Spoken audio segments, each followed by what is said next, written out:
Good day, this is Dimitri Lascaris coming to you from Kalamata, Greece on February 26, 2024 on a windy winter's day here in Kalamata. Today I would like to speak with you about the Trudeau government's genocidal Kabuki theater.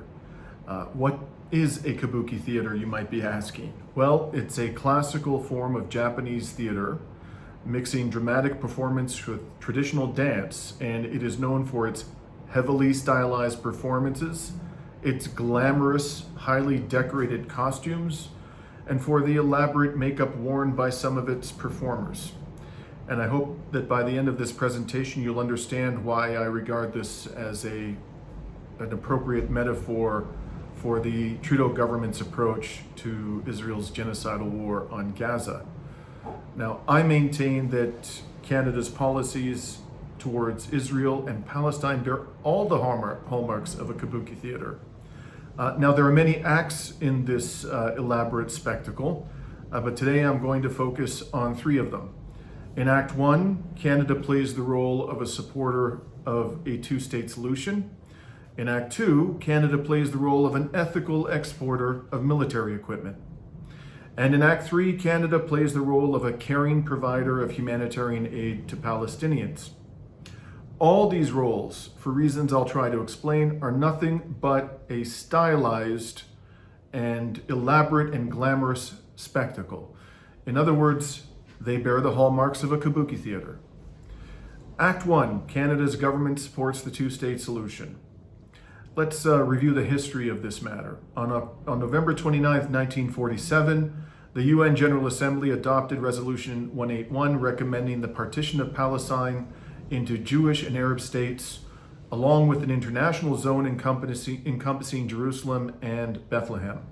Specifically, the UN proposed a Jewish state on more than half of Mandate Palestine at a time when Jews comprised less than a third of the population and owned less than 7% of the land. Soon after the partition, Israel expanded aggressively. And by the time of the 1967 war between Israel on the one hand and Egypt, Jordan, and Syria on the other, Israel's internationally recognized boundaries encompassed 78% of historic Palestine. And I'm going to refer to this as the 1967 borders, which is the term that's widely used in the conversation about the two-state solution. And then when the 1967 war ended, Israel began to occupy the remaining 22% of historic Palestine. And it has occupied or had within its internationally recognized boundaries all of historic Palestine for over 50 years. Now, shortly after the occupation began, Israel began building settlements on occupied Palestinian land, including in the West Bank and the Gaza Strip. Then in 1980, Israel purported to annex East Jerusalem, which had been set aside by the UN for the capital of a future Palestinian state. In 2004, in an advisory opinion, the International Court of Justice unanimously ruled that Israel's settlements violate international law, including the Fourth Geneva Convention. Today, virtually all states, including Canada, officially recognize that Israel's settlements and its annexation of East Jerusalem violate international law. In addition, and for decades, virtually all states, including Canada, have repeatedly called for the creation of a Palestinian state along the 1967 borders. In 2014, the year before Justin Trudeau took power in Canada, there were approximately 600,000 settlers in the West Bank, including East Jerusalem. By the end of 2023, about 8 years after Justin Trudeau took power, the settler population in the West Bank, including East Jerusalem, had increased to approximately 750,000 Jewish settlers. That's a total increase of 25%, or about 4% per year. As of January 2023, there were 144 Israeli settlements in the West Bank, including 12 in East Jerusalem. In addition, there are over 100 Israeli illegal outposts not officially sanctioned by the Israeli government, although effectively tolerated and covertly supported by the Israeli government in the West Bank. The number of settlements their geographic dispersion and their placement within the West Bank have rendered the two-state solution today a practical impossibility.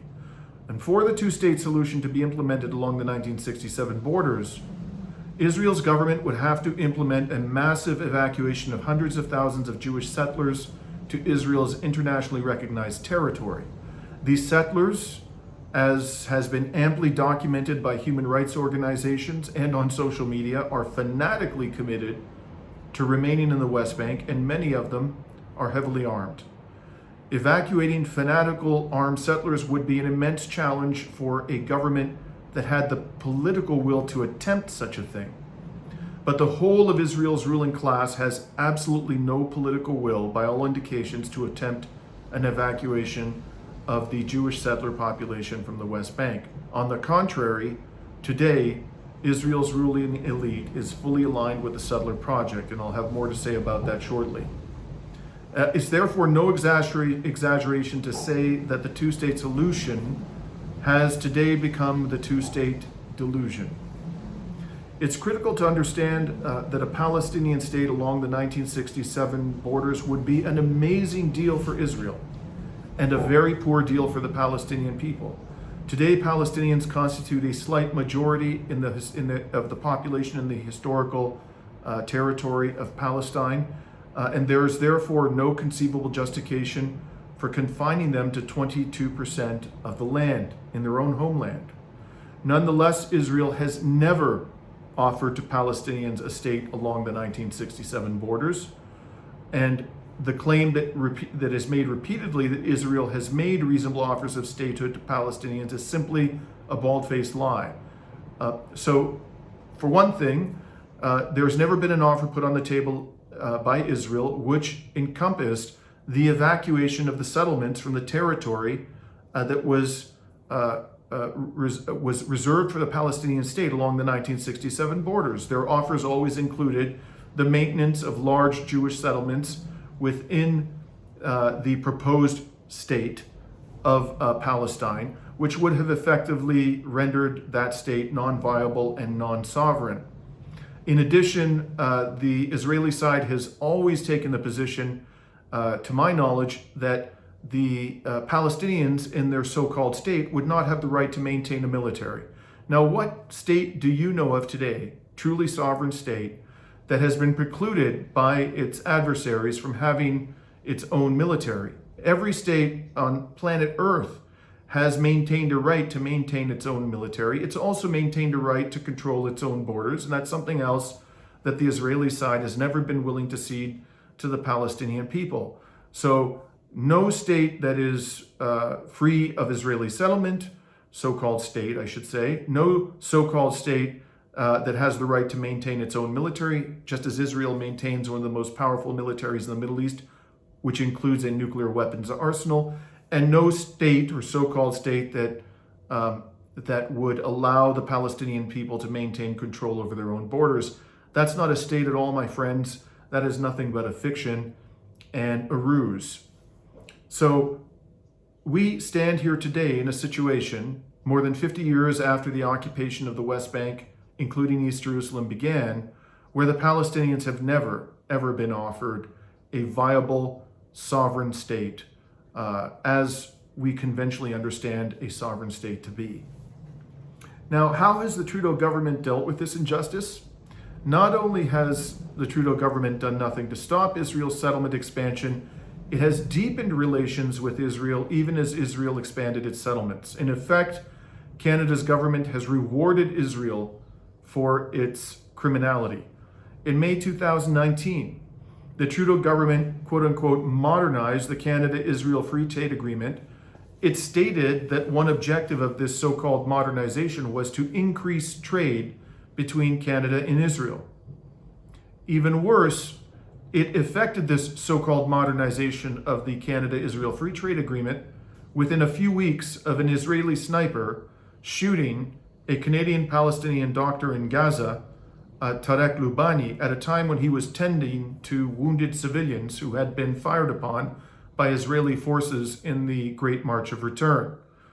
In addition, the Trudeau government, since the implementation of this agreement, and even before the implementation of this so-called modernized Canada-Israel Free Trade Agreement, conferred preferential tariff treatment on settlements in the West Bank, which Canada itself officially acknowledges to be illegal. What do I mean by preferential tariff treatment? It means that products produced in these settlements and imported to Canada either do not have any tariffs applied to them or have reduced tariffs applied to them, which makes these products more profitable and more likely to be attractive to Canadian consumers in the Canadian market. So in effect, people in the West Bank, Jewish settlers who are involved in and profiting from violations of international law, have been afforded by the Trudeau government's interpretation of the Canada-Israel Free Trade Agreement the ability, an enhanced ability, to sell their products in the Canadian market. Not only did the Trudeau government apply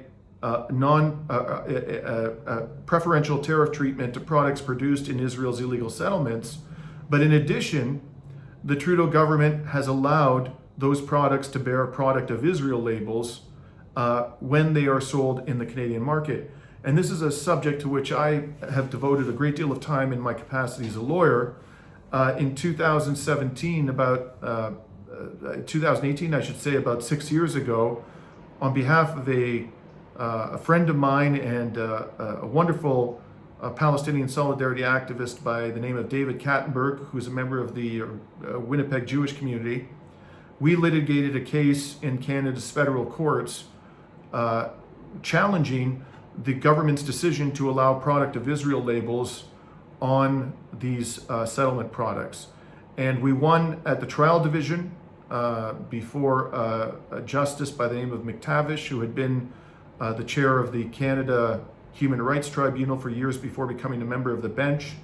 We won again before the Federal Court of Appeal, although the Court of Appeal didn't officially affirm the decision of Justice McTavish.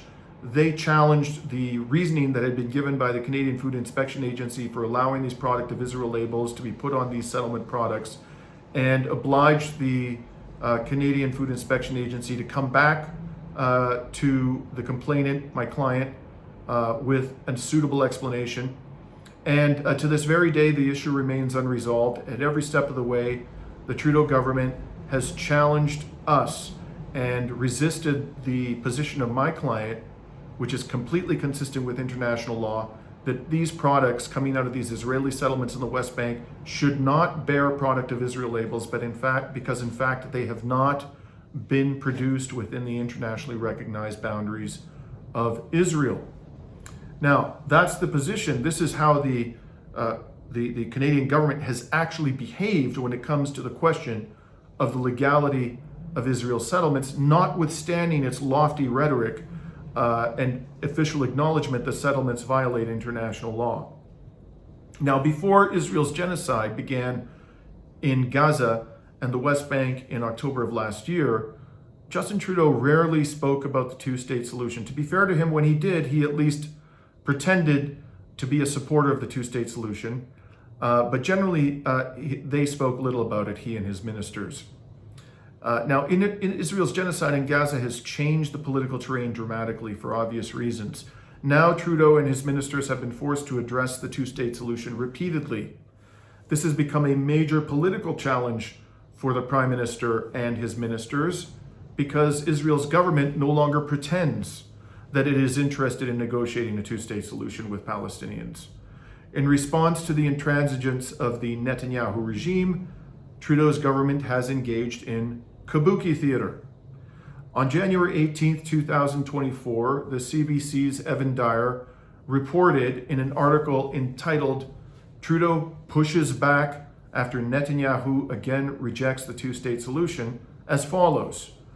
Mr. Dyer wrote, "Prime Minister Justin Trudeau criticized Benjamin Netanyahu's position on Palestinian statehood after the Israeli Prime Minister claimed in a nationally televised news conference that the so-called two-state solution is dead.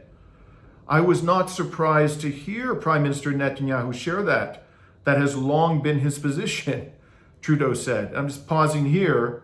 If he knows that that's long been the Netanyahu government's position, why has he continued to confer preferential tariff treatment on products made in Israel's illegal settlements? Why has his government resisted the labeling of these products as product of Israel? Why did his government modernize, as he put it, the Canada-Israel Free Trade Agreement with a view to increasing trade with Israel? He's admitted that he knew all along that Netanyahu was an opponent of the two-state solution.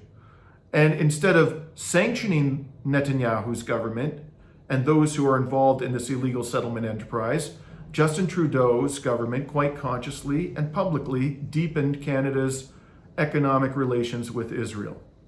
Now, this article goes on and says, quoting the Prime Minister, he and I had just a few weeks ago an extensive conversation on exactly this topic and others. Canada's position is crystal clear, intoned our Prime Minister.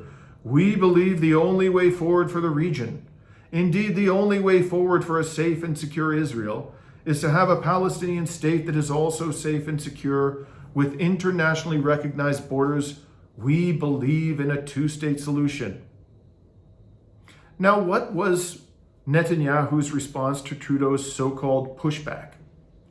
The Netanyahu cabinet formalized its opposition to what it called the unilateral recognition of Palestinian statehood after this Kabuki theater, and said any such agreement must be reached through direct negotiations, which means basically that Israel has a veto, and as we've seen over the past 50 plus years, Israel will consistently exercise that veto to prevent the Palestinians from having a truly sovereign state. The cabinet vote in support of Netanyahu's position was unanimous. It wasn't just Netanyahu and a couple of far-right ministers.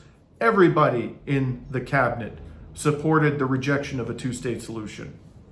According to the Times of Israel, when Netanyahu sought the Knesset's endorsement of his cabinet's rejection of a Palestinian state some days later, in this very month, February, Netanyahu, quote-unquote, boasted that he had thwarted the creation of a Palestinian state for decades. The Times of Israel quoted Netanyahu as stating, "Everyone knows that I am the one who for decades blocked the establishment of a Palestinian state that would endanger our existence. No matter what, Israel will maintain full security control over all territory west of the Jordan River, including both Gaza and the West Bank." I just want to pause there and note that those of us who support the Palestinian cause have been repeatedly accused of being anti-Semitic because we have employed the phrase, "From the river to the sea, Palestinians shall be free." Well, and we've never meant by that, by the way, that the Jewish citizens of Israel, the Jewish residents of historic Palestine would not also be free. We believe they should all be free. But for this, we've been accused of anti-Semitism. And here we have the Prime Minister of Israel saying point blank that Israel will maintain exclusive control over all the territory from the river to the sea. Basically, in saying this, Netanyahu showed Trudeau and other Western leaders a big fat middle finger. Having been shown the middle finger, Trudeau did nothing. So what exactly did the CBC mean when it said that the Prime Minister of Canada had pushed back on Israel's rejection of a Palestinian state?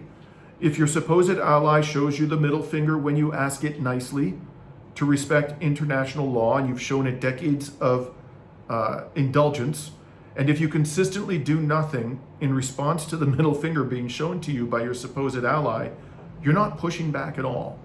You're simply putting on a spectacle. If Canada's government was really pushing back, it would impose at least some meaningful sanctions on Israel, just as it has done to many other states, including Russia, Iran, and Venezuela. Instead, it has opted for Kabuki theater. This brings me to Act 2 in this spectacle. In Act 2, Canada claims to allow only non-lethal military equipment to be sold to Israel. Since Israel's genocide began last October, Canada's government has authorized a large increase in military exports to Israel. According to a February 10th report by the Canadian independent media outlet, The Maple, and I just want to note that this story was not broken by any major mainstream corporate media outlet who have far more resources at their disposal than The Maple. It was broken by an independent, not-for-profit media organization in Canada.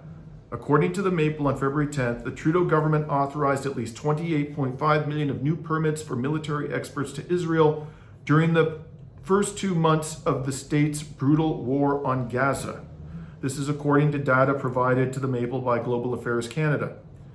And the article goes on. The total value of the new permits authorized over a 2-month period exceeds the 30-year annual record high of 26 million in Canadian military exports to Israel in 2021. In 2 months, they exceeded the 30-year annual record high of 26 million. These are the first 2 months of Israel's genocide in Gaza. The information provided by GSC, according to the Maple, does not indicate the time period for which the newly authorized permits are valid, meaning not all the goods may have been exported in 2023. The newly issued permits include 4 worth a combined total of 1.7 million that authorize the sale of, among other items, goods under an export category that includes, quote, bombs, torpedoes, rockets, missiles, other explosive devices, and charges and related equipment and accessories and specially designed components, close quote. And I'm continuing to read from the Maple article here. GAC, Global Affairs Canada, has repeatedly insisted that all of Canada's military exports to Israel since October 7th have been for non-lethal goods, a term with no legal definition, and that arms monitoring experts say can refer to components of deadly weapons.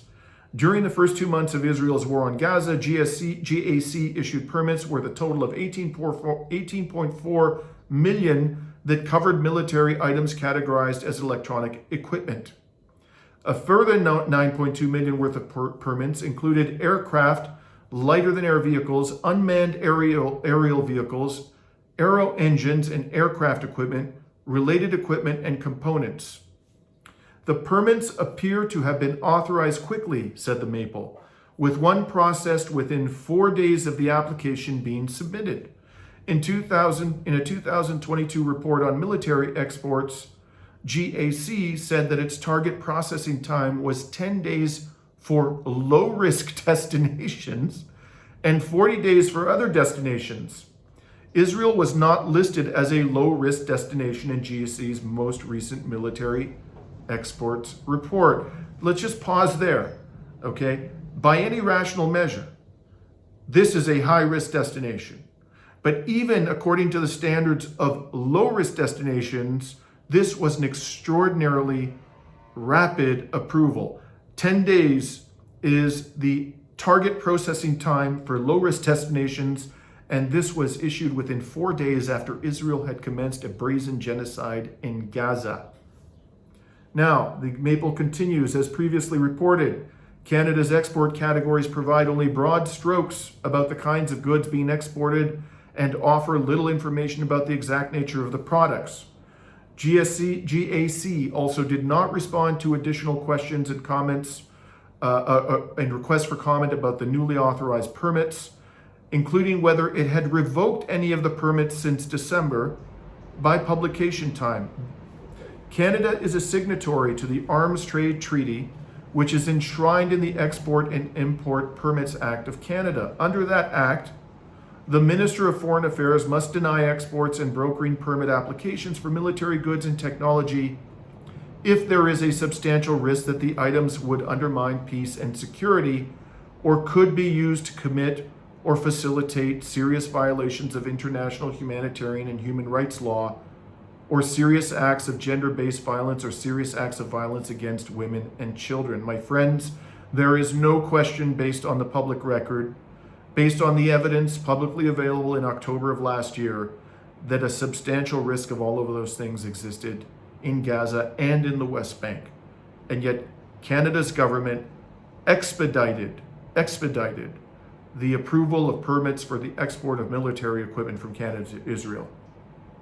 Now, on February 23rd, 2024, 2 weeks after the Maples report was published, the UN Office of the High Commissioner of Human Rights issued a statement regarding the illegality of military exports to Israel. And I'm quoting here. Any transfer of weapons or ammunition to Israel that would be used in Gaza is likely to violate international humanitarian law and must cease immediately. All states must ensure respect for international humanitarian law by parties to an armed conflict as required by the 1949 Geneva Conventions. States must accordingly refrain from transferring any weapon or ammunition or parts for them if it is expected, given the facts or past patterns of behavior, that they would be used to violate international law. Again, I'm just going to pause here and point out that not only at this point in time, at the time of the issuance of these permits, was it obvious that Israel was committing war crimes and crimes against humanity in Gaza post-October 7th, not only had the International Court of Justice ruled in 2004 that Israel's settlements were a violation of the Fourth Geneva Convention, but in addition, it was obvious at that point in time that Israel was illegally occupying and annexing territory that did not belong to it.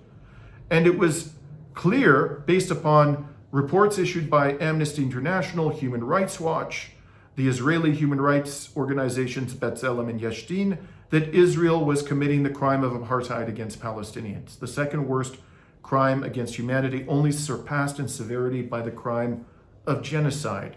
So there's absolutely no doubt that as of October 7th, there were ample reasons to believe that any military exports to Israel would potentially be used in violations of humanitarian law and international law.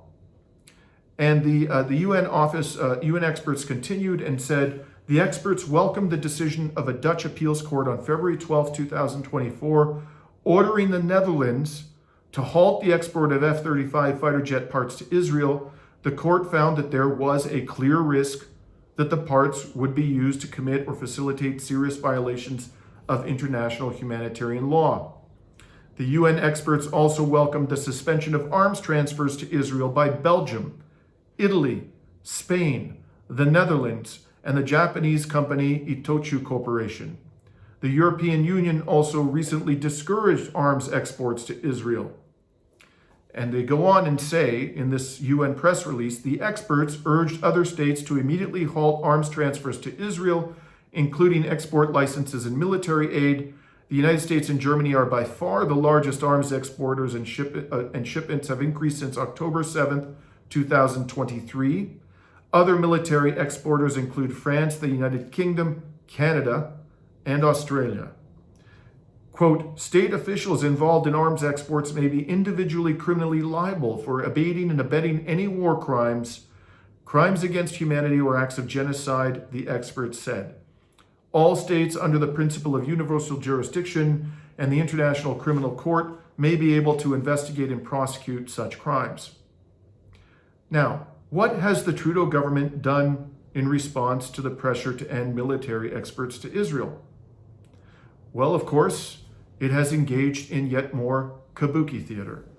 Let's start with its claim that it has authorized only non-lethal military equipment to be sent to Israel. First, if in fact military exports it has authorized to be exported to Israel are non-lethal, then why won't the Trudeau government disclose exactly what it is authorized to be exported so that the public can judge for itself whether these military exports are truly non-lethal? Second, the Trudeau government claims that it has authorized only non-lethal military equipment since October 7th, but that leaves a gaping hole in its narrative. What about permits issued before October 7th that were not fully utilized prior to October 7th? Are lethal Canadian weapons being sent to Israel pursuant to permits that Canada issued prior to October 7th of last year? We simply don't know. The government has told us. Any permits that were issued prior to October 7th of last year and that were not fully utilized by October 7th, particularly if they involved lethal weaponry, should have been revoked if this government was truly committed to complying with international law, and in particular its obligations under the Genocide Convention. Third, the distinction between lethal and non-lethal military equipment is highly problematic, especially in the context of a genocide. And I'd like to give you two examples to demonstrate my point. Imagine one of the categories I cited, a category of military equipment with respect to which the Trudeau government has allowed exports since October 7th, involved surveillance equipment, electronic surveillance equipment. Let's imagine that some of the exports from Canada to Israel since October 7th are surveillance drones.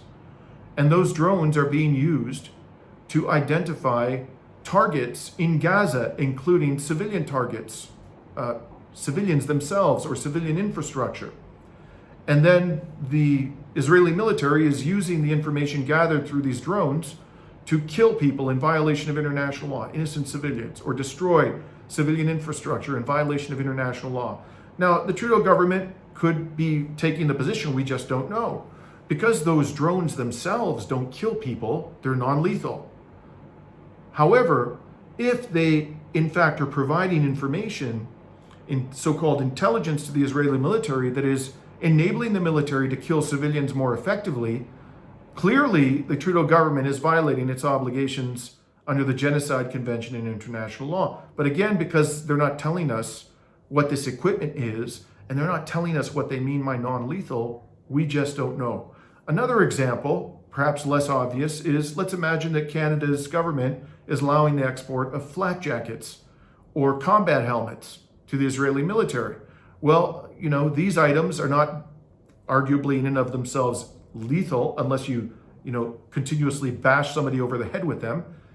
But by protecting Israeli soldiers when they enter into the Gaza Strip from attack by Palestinian militants, they may in fact be facilitating the ground operations of the Israeli military in the Gaza Strip, which have clearly resulted in a massive slaughter of Palestinian civilians and a massive destruction of civilian infrastructure.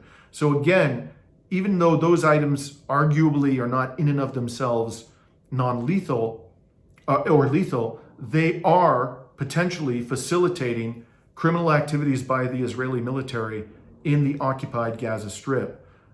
Ultimately, we just don't know because the Trudeau government doesn't want to tell us. And the operating assumption should be, if they're withholding the information, that is because the information, if disclosed, would incriminate them.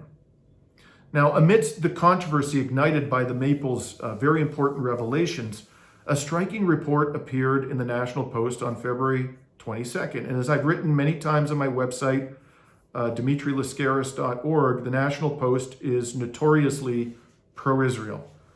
On that day, National Post columnist John Ivison reported that, according to an anonymous source, Canadian Foreign Minister Melanie Joly had instructed staff of Global Affairs Canada to, quote, delay, close quote, the issuance of permits for, quote, weapons, firearms, and components that could have a military use, close quote.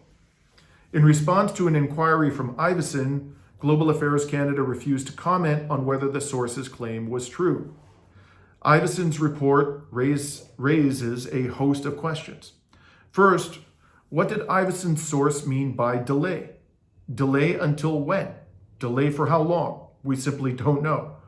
Is 1 day a delay? 1 week a delay? Delayed until after the punishing and criminal assault on Gaza has been completed? Again, we just don't know.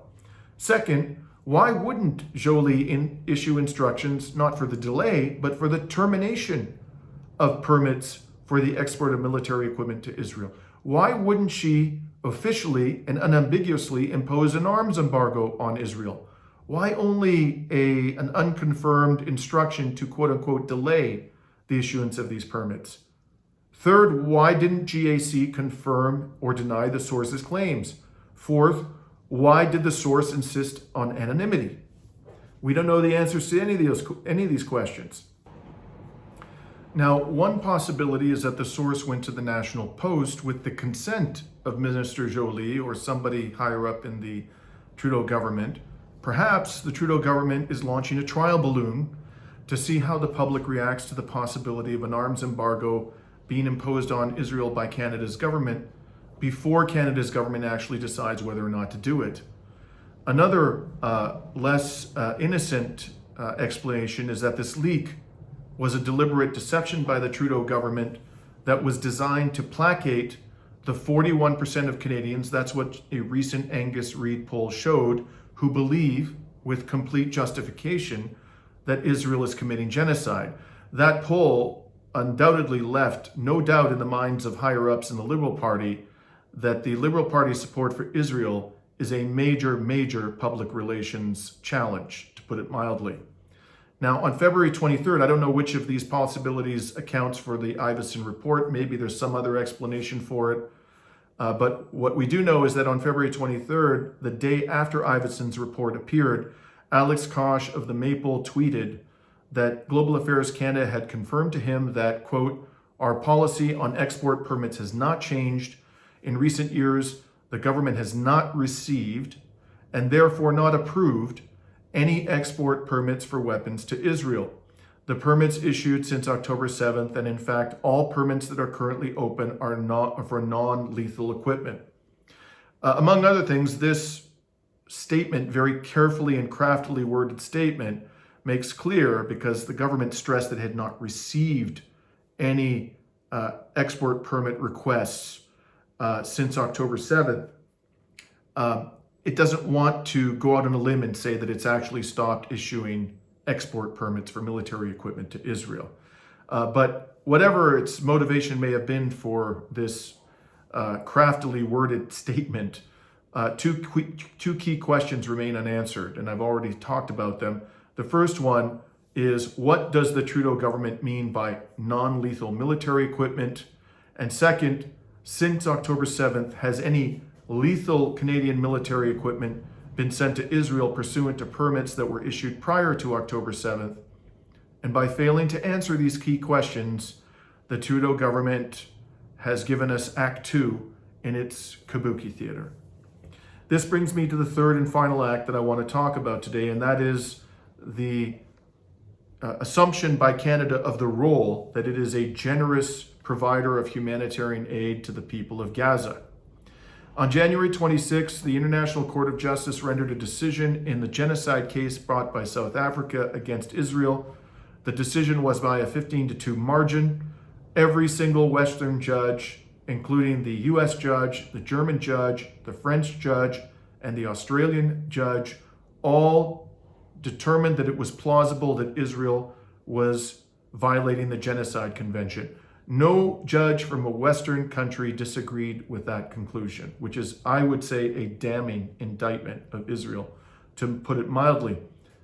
On that very day, on the very day that this historic judgment was issued, the United States, Canada, and numerous other Western states announced that they were suspending funding to the United Nations Relief Works Agency, a UN-operated humanitarian relief organization that was established decades ago to support Palestinian refugees. Today, and more than ever, millions of Palestinians depend upon this organization, its acronym is UNRWA, for their survival. No humanitarian organization comes close to having the expertise and infrastructure that UNRWA has built up over many years to sustain its mission, the very reason it was created, of supporting Palestinian refugees. The reason given by Canada and these other Western states for suspending funding to UNRWA was that Israel, the very party that had just been adjudged to be plausibly committing genocide, had accused a tiny percentage of UNRWA's employees, 12 out of 30,000, of being involved in some way in the October 7th attacks on Israel. At the time that they disclosed their decision to suspend funding to UNRWA, Western governments said nothing about whether Israel had provided any evidence at all to support its allegations against those 12 UNRWA employees. Now, even if the allegations were true, so what? Why should the misconduct of a tiny percentage of the tens of thousands of employees of this organization result in the suspension of funding to the entire organization at a moment when hundreds of thousands, even millions of Palestinians depend upon the services of this organization, the aid from this organization for their very survival? And many of them, approximately half of those Palestinians, are children. What possible basis could this be for suspending funding to UNRWA, even if the allegations are true? As it turns out, there's no reason to believe they're true. First of all, why would anybody assume that a state like Israel, which had just been determined by the ICJ to be plausibly committing genocide, is a credible source of information with respect to allegations made against the victims of the genocidal regime? That is insane, my friends. It is not even, insane is a kind way of putting it. It is depraved in the extreme. Now, as it turns out, on February 5th, Britain's Channel 4 News published a report on Israel's allegations against UNRWA. Someone leaked to Channel 4 the 6-page dossier that Israel had provided to Western governments in support of its allegations against UNRWA. As Channel 4 noted, the dossier contained no evidence to support Israel's allegations.